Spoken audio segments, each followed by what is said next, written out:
heboh baru-baru ini, seorang jenderal Irjen Pol Krisna Mukti mewakili Mabes Polri secara terbuka dan belak-belakan mendatangi KPK, membawa yang diduga video lama tentang keberadaan di mana Harun Masiku, seolah-olah menanyakan, "Hai KPK, kenapa kau belum bisa tangkap ini Harun Masiku? Ada apa? Ini pertanda apa? Apakah menjelang pemilu, Pilpres, persaingan antara dua institusi, Polri dan KPK, sudah semakin memanas? Ada apa dengan Harun Masiku yang adalah DPO? Siapa yang melindungi dia? Kalau dia tertangkap, apakah memang ada oknum politisi atau pimpinan negeri ini yang terancam? Dan yang paling penting, apakah Harun Masiku masih hidup?" Inilah outrum antara hukum dan politik Harun Masiku.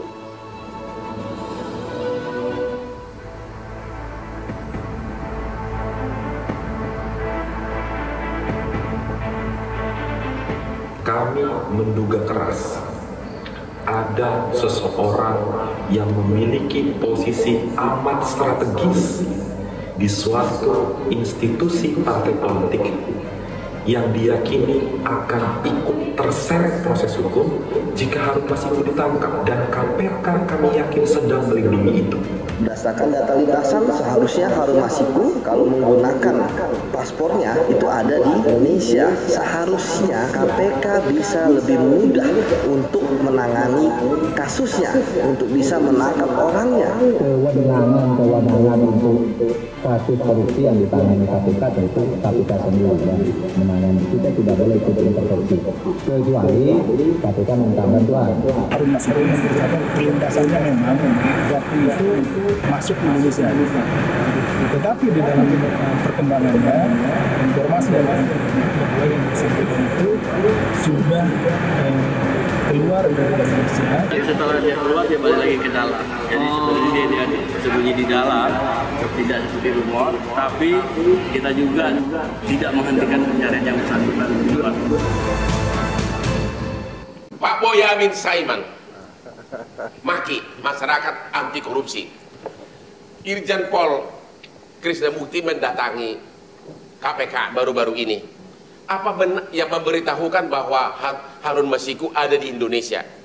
Apa benar yang dibawa itu bukan video baru tentang di mana keberadaan Harun Masiku, tapi video yang sudah lama, yang sudah 2 tahun?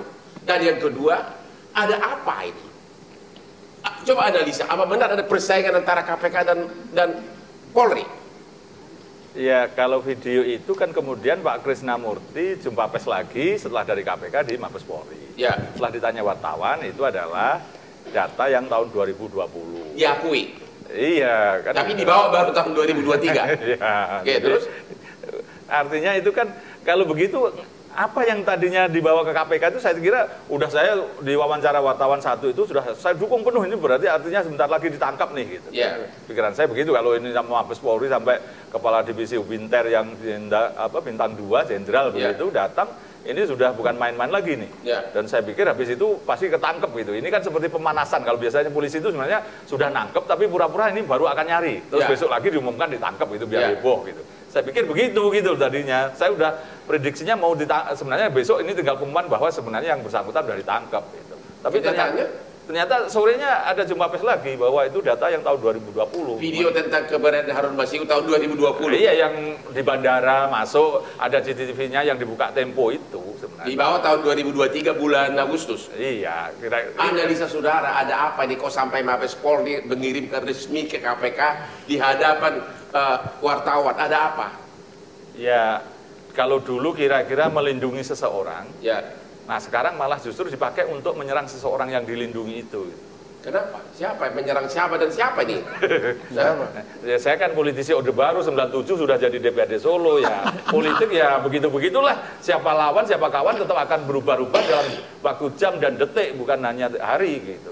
Coba lebih spesifik, Anda mengatakan bahwa sudah terjadi persaingan antara Polri dengan KPK menjelang Pilpres? Yes or no? Yes. Penjelasannya silahkan pemirsa memahami sendiri-sendiri. Begitu? Ya.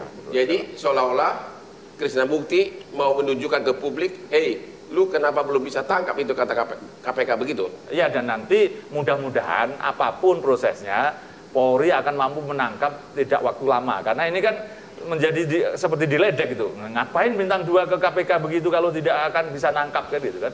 Mudah-mudahan ada jawaban segera gitu. Mudah-mudahan ada jawaban segera. Saya mau tanya dulu Pak Muhammad Praswat, Anda adalah penyidik KPK yang adalah ditunjuk sebagai tim buruh sergap untuk menangkap Harun Masiku. Tapi begitu SK Anda didapat, langsung Anda dinonaktifkan dan kemudian Anda tidak lulus tes ulang dan akhirnya keluar dari KPK, benar? Betul.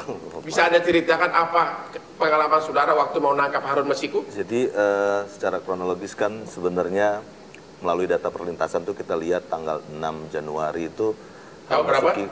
Tahun 2020. Ya. 6 Januari itu Harun Masiku keluar ke Singapura, 7 Januari dia balik, 8 Januari itu terjadi rangkaian proses OTT di KPK, 89. Terakhir itu terdeteksi Harun Masiku ada di sekitaran Blok M, PT IKA, Kebayoran dan sekitarnya. Lalu kemudian tim malam itu juga gagal. Nah ini ada update terbaru dari yang kemarin kita dengar bareng-bareng. Ada perlintasan lagi tanggal 16 ke Singapura lagi dan tanggal 17 ke Indonesia kembali. Tapi itu di tahun 2021 ya Bang? Yang harus juga kita perhatikan juga red notice-nya itu dikirim 1,5 tahun kemudian. Sesudah dia kabur? Sekitar tanggal, bukan sekitar, tapi tanggal 30 Juni 2021. 1,5 tahun sesudah dia menghilang? 1,5 tahun. Nah, pasca red notice dibentuklah kemudian surat perintah pengejaran Harun Masiku. Dan Anda salah satu di situ? Saya salah satu, kemudian sebagai penyidik KPK. Bareng-bareng dengan Harun Al-Rashid sama Pak Damanik, Ronald Pausinyal dan teman-teman yang lain. Lalu kemudian kita mulai melakukan checking terhadap beberapa negara Asia Tenggara, ada Malaysia, ada Singapura dan lain-lain tuh. Lalu mulai kita susurin semua lubang informasi. Ada beberapa teman juga yang mulai ke daerah sekitar utara Indonesia, terus mendekati pulau-pulau terpencil dan lain-lain. Dari baru mulai itu 1 bulan kalau nggak salah itu kita langsung dinonaktifkan. Dinonaktifkan dalam rangkaian TWK saat itu kan. Lalu tanggal 30 September 2021 kami semua diberhentikan secara tidak hormat, secara hormat.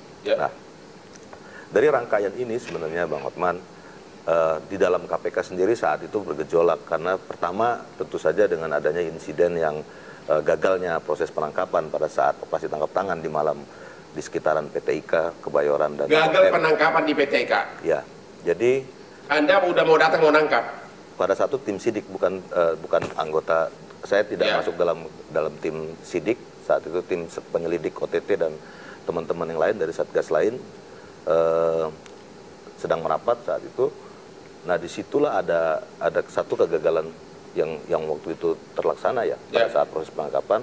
Kedua juga ada jeda 1,5 tahun untuk ngeluarin red notice yang kemudian kita launching ke Interpol.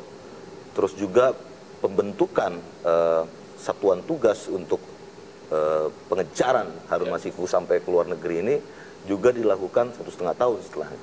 Jadi memang secara natur kita para penyidik KPK pada saat itu memang mempertanyakan kenapa kok penanganan Harun Masiku ini tidak seperti biasanya. Jadi Anda melihat seolah-olah ada oknum dari KPK yang melindungi Harun Masiku? Saya sulit untuk ngomongin itu, tapi penanganannya tidak seperti biasanya kita melakukan pengejaran misalnya terhadap Nazarudin saat itu.